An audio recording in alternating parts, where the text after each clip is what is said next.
My name is Janice Ladd, and I'm 35 years old. 7 months ago, my life split cleanly into a before and an after.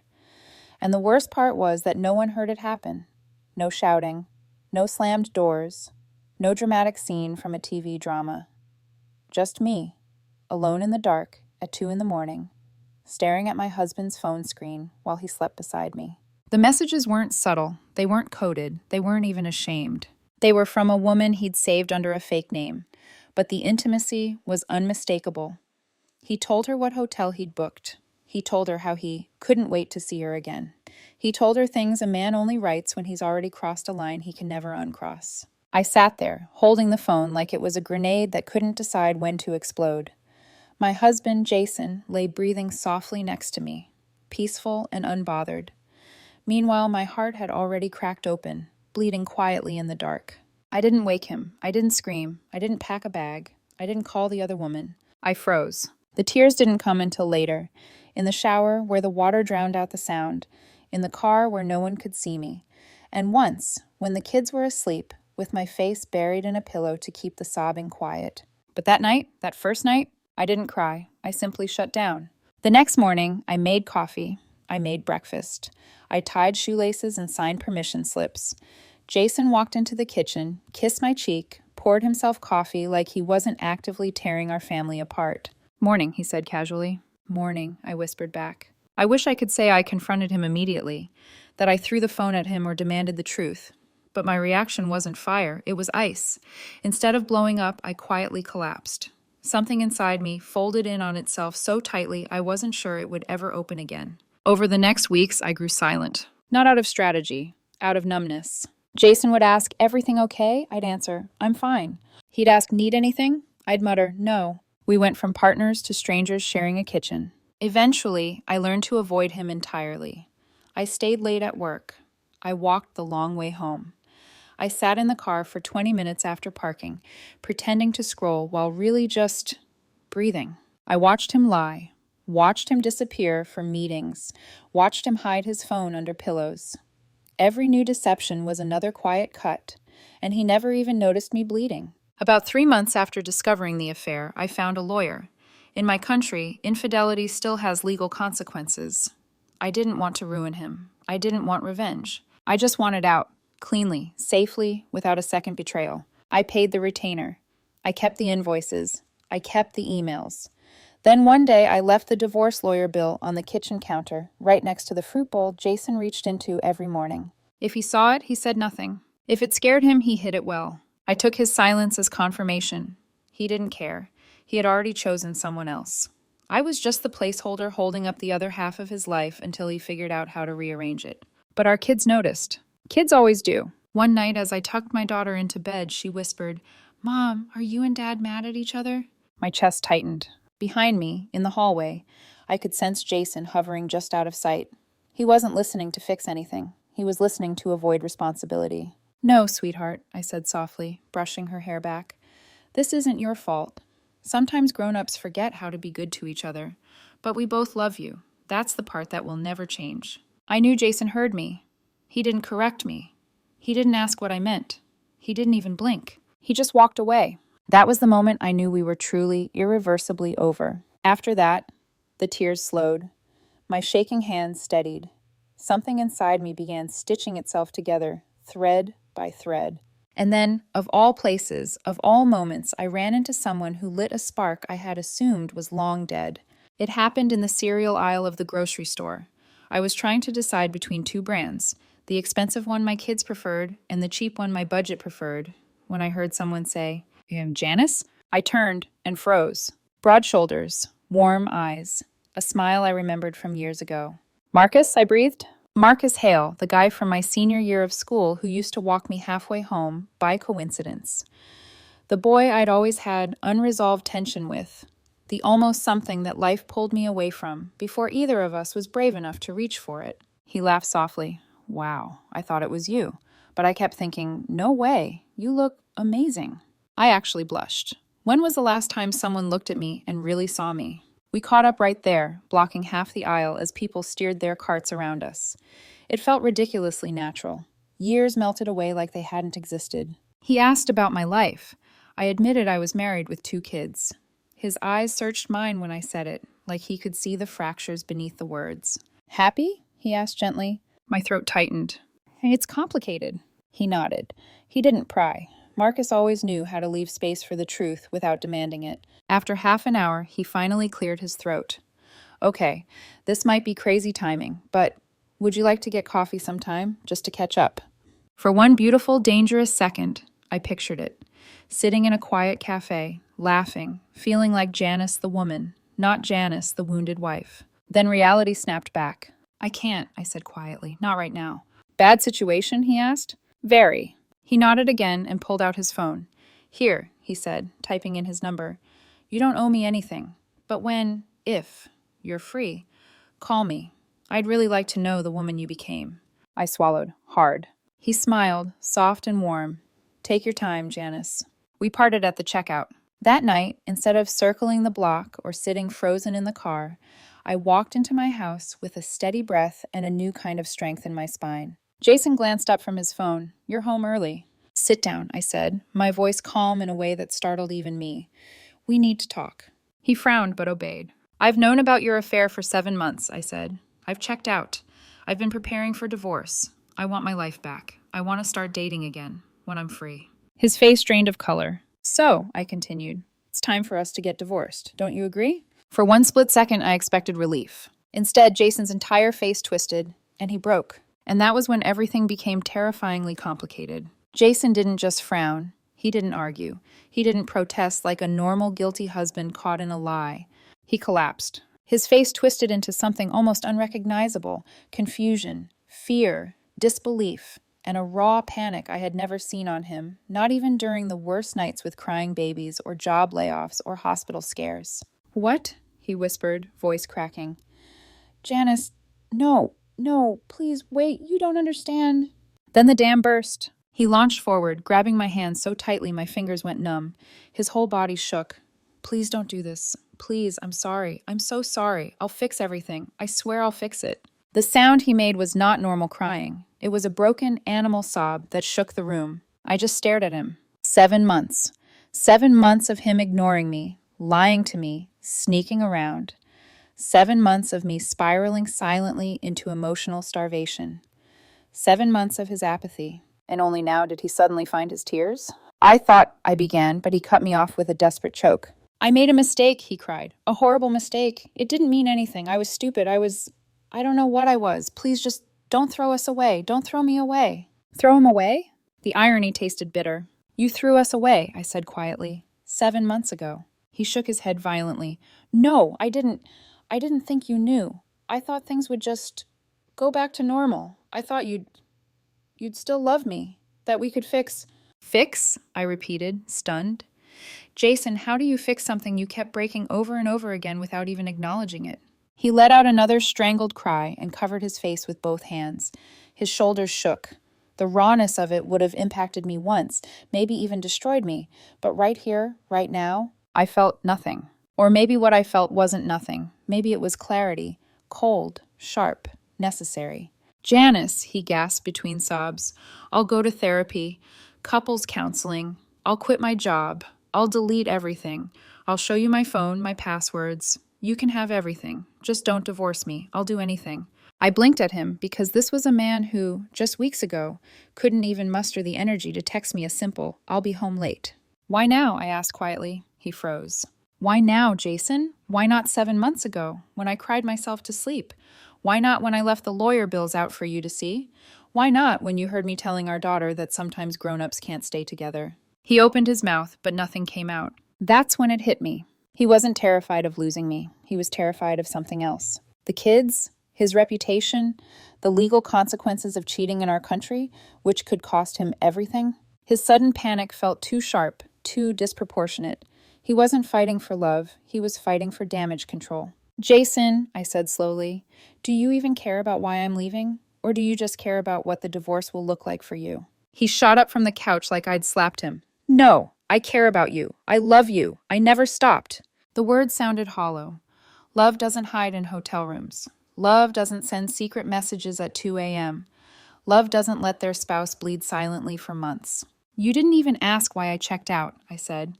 You didn't ask why I stopped talking to you, why I started staying out late, why the lawyer bills were sitting on the counter. I didn't think. No, I said calmly. You didn't. He fell to his knees in front of me, literally knees. It would have been dramatic in a movie, a grand gesture. In real life, it was messy and painful to watch. Please, Janice, he whispered, voice trembling. Just give me a chance. One more chance. I'll make everything right. I swear on my life. I swear on the kids. I'll do anything. Anything. I stared at him. This man I used to love more than air. The father of my children. The partner I had trusted with everything. And all I could think was, where was this energy 7 months ago? The silence between us stretched until it felt like the walls were holding their breath. Finally, I said, I don't want your promises. I don't want apologies. I don't want therapy or transparency. I want my life back. He sobbed so hard his breath came in gasps. Jason, I said gently, you need help. But I'm not your nurse. I'm not your emotional trash can. And I'm not your second chance. His eyes widened, a sudden look of terror. He reached for me again, and I stepped back. That tiny movement shattered him. Don't go, he choked out. Please, please. I exhaled slowly, steadying myself. I'm calling your sister, I said. I'm not dealing with this alone. He didn't argue. He couldn't. He just collapsed against the coffee table, hysterical and trembling. Within 20 minutes, his sister arrived, eyes wide, face pale, scanning me like she expected bruises. When she saw Jason sobbing on the floor, her expression morphed into this stunned understanding. What happened? She whispered. I told her, plainly, calmly, every word. She closed her eyes, shook her head, and knelt beside him. Jason, I warned you. I told you this would happen. He clung to her sleeve like a drowning man. I stood there silently until she helped him up and guided him to the door. Before leaving, she looked at me, guilt, sympathy, and a hint of apology in her eyes. I'll take him, she murmured. When the door closed behind them, the house fell into absolute silence. I stood there for a full minute, breathing slowly, deeply, letting the quiet settle into me. Then it hit me. I felt relief. Not joy, not victory, but oxygen, real oxygen, filling my lungs for the first time in 7 months. I should have been shaken by his reaction. I should have felt something. Fear, pity, anger. Instead, I felt hollowed out, clarified, clean. But later that night, lying in bed alone, I stared at the ceiling and replayed the breakdown over and over. The begging, the desperation, the panic. And a cold thought lodged itself in my mind. What exactly is he so afraid of losing? It wasn't me. I knew that much. His tears weren't about love. They were about consequences. And the more I thought about it, the clearer it became. Jason wasn't terrified of losing our marriage. He was terrified of losing control. For the first time in months, I slept. Not well, but without sobbing into the pillow or jolting awake with my heart pounding. Even so, when morning came, I felt hollowed out, like someone had scooped out all the soft parts of me and left only bone. Jason's breakdown the night before replayed in my mind like a movie trailer on loop. His crying, his panic, his promises, his collapse. None of it added up. A man who barely acknowledged me for months suddenly falling apart the second I asked for divorce? It wasn't grief. It wasn't love. It was fear. And if fear was involved, then I needed a plan. A real one. I made coffee, sat at the dining table, and stared at the blank wall across from me. Then I opened a drawer, pulled out a pack of printer paper, a thick marker, and a roll of tape. One by one, I wrote headings at the top of each page. Our kids. My marriage legal steps. Meeting with Jason Marcus. The other woman's husband, what I need to protect. Then I taped them to the wall in neat rows. The wall looked like something out of a detective show, a grim little collage of everything my life had become. But seeing it laid out like that gave me the clarity I'd been missing. I picked up the marker again and stepped closer to the paper titled, Our Kids. They were my first priority, always. Under the heading, I wrote, Individual therapy for each child, family therapy. Tell teachers discreetly, keep routines stable, no fighting with Jason in front of them, make new positive memories, more time with my side of the family. I stepped back, my throat tightened. They didn't deserve any of this, but they deserved a mother who wasn't drowning. I moved to the next paper. My marriage. The marker hovered above the page before the words finally came. I don't love Jason anymore. I don't trust him. Marriage cannot be rebuilt without trust.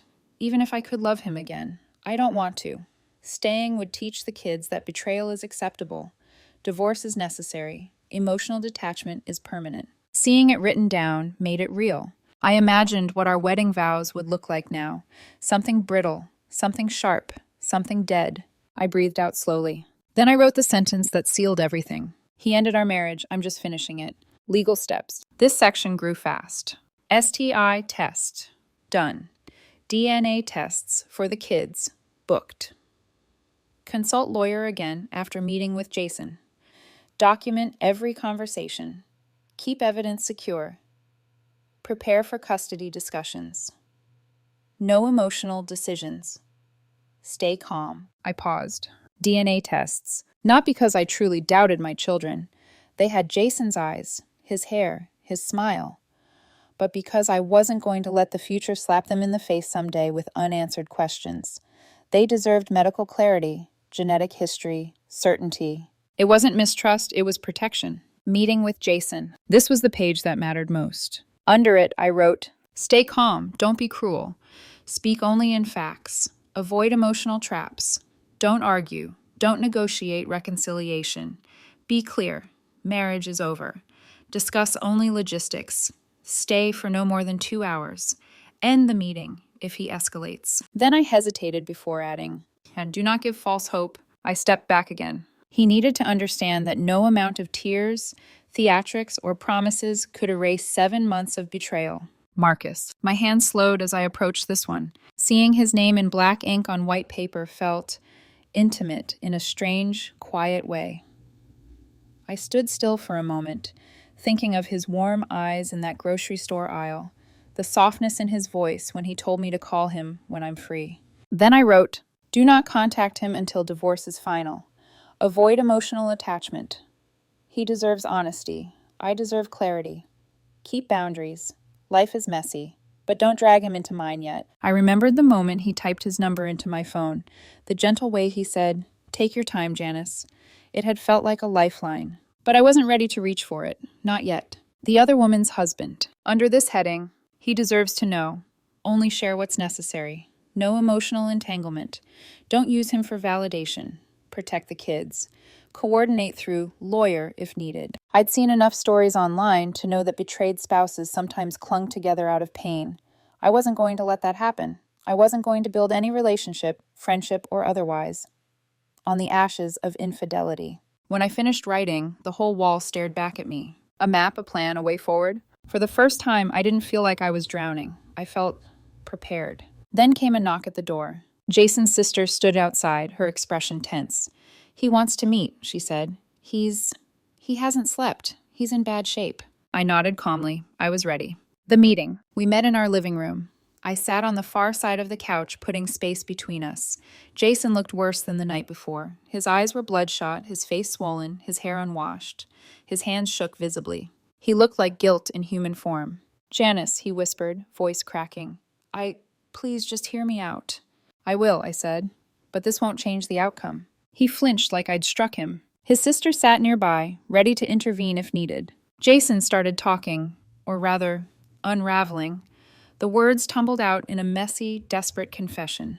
"I don't know why I did it. I was stupid. I thought it would stay a secret. I thought it would just be something that didn't affect us. I didn't think it would hurt you." He ran a shaking hand through his hair. "I was selfish, completely selfish." He handed me his phone with trembling fingers.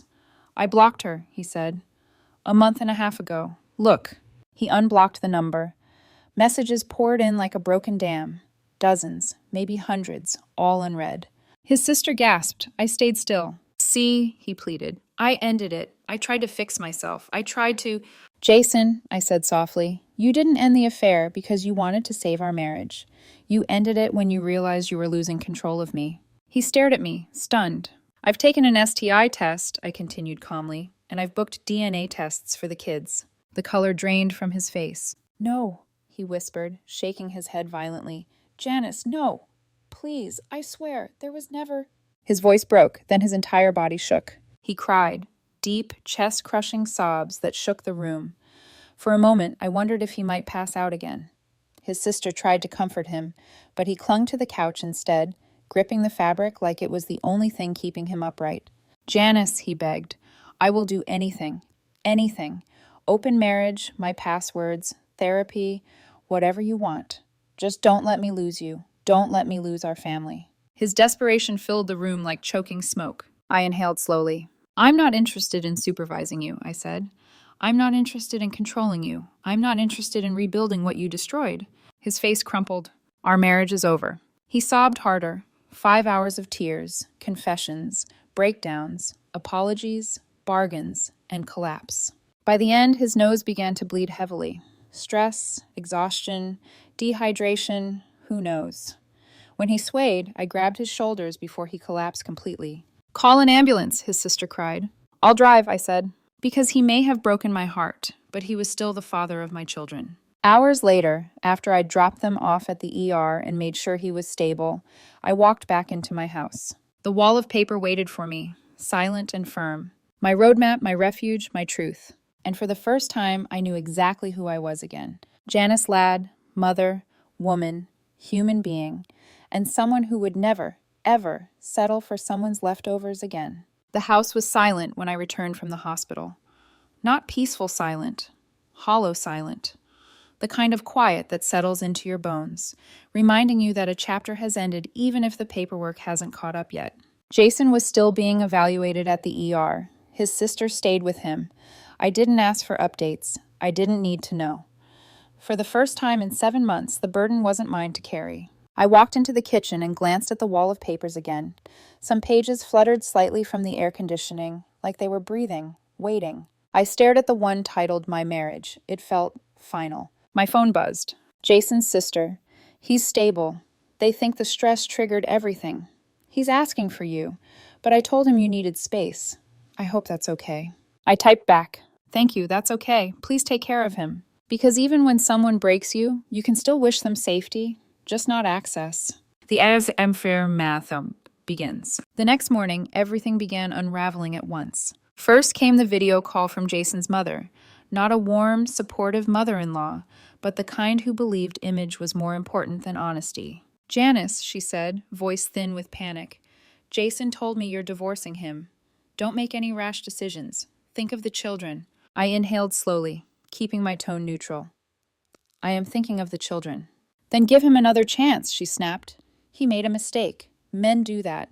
You can't let one mistake ruin a family. One mistake? 7 months of lying, cheating, disregard, emotional abandonment, all reduced to one mistake. Respectfully, I said, I'm not discussing this with you. She scoffed. You're throwing away a good man. I hung up. Another message came minutes later, this time from an unknown number. Hi, Janice. My name is Daniel. I think my wife was the woman involved with Jason. He confessed everything. Can we talk? My stomach tightened. I knew this was coming. The other side of the story. The collateral damage. I typed back. I'm sorry for what you're going through. I can confirm what Jason told you is true. I can send the evidence, but I can't offer emotional support. He replied instantly. Please, I just need clarity. Can we meet? Even just briefly? I stared at the message. I imagined him sitting alone in a living room that felt just as gutted as mine had been. A man blindsided. A man who didn't deserve any of this either. And yet, I couldn't take on another person's grief right now. Not yet, I wrote. He didn't reply. Jason starts talking. By afternoon, Jason had done something I never expected. He told the truth. Not just to his family. He confessed to his parents, his siblings, his best friend, and, most shockingly, the HR department at his workplace. He told them everything. The affair, the months of deception, the breakdown, the hospital visit. His sister sent me a voice note. He's not trying to win you back anymore. He's trying to punish himself. I didn't respond. Because remorse doesn't rebuild trust. It doesn't erase betrayal. And it certainly doesn't resurrect love. The guilt. That night, after putting the kids to bed, I sat in the living room alone. The house felt too big, too quiet.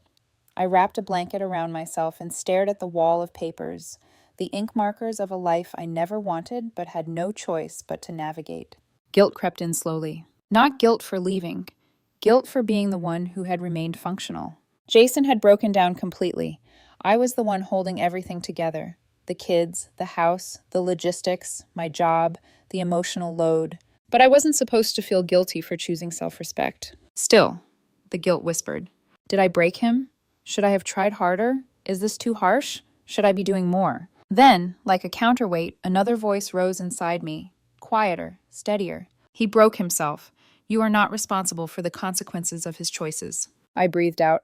Maybe this was what healing looked like, a war between two truths. The pressure. My phone rang again the next day. Jason's cousin, then his aunt, then his mother again. Everyone had the same script. Give him another chance. He's suffering. You're being too cold. Think about your vows. You're ruining the family. Ruining the family? Interesting how no one had used that sentence when he was sneaking into hotel rooms. I blocked 3 numbers before lunch. A metaphor that finally made sense. That evening, while scrolling online, I read a comment that struck something deep in me. Marriage is like a base you build together. He smashed it.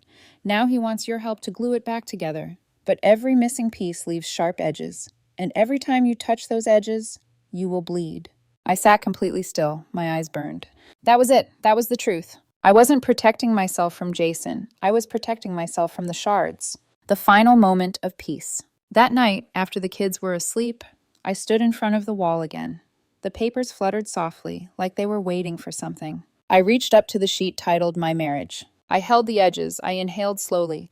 Then, in one smooth movement, I pulled it off the wall. The tape released with a small, soft rip, the only sound in the room. I stared at the empty square of wall, a blank space, a space that could be anything now. I folded the paper and set it aside.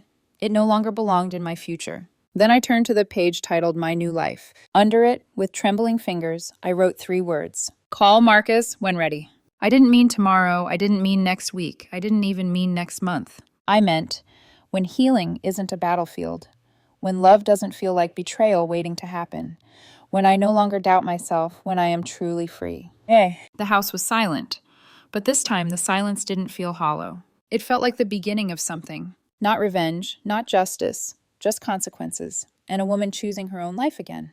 Janice Ladd, not abandoned, not destroyed, not broken, becoming.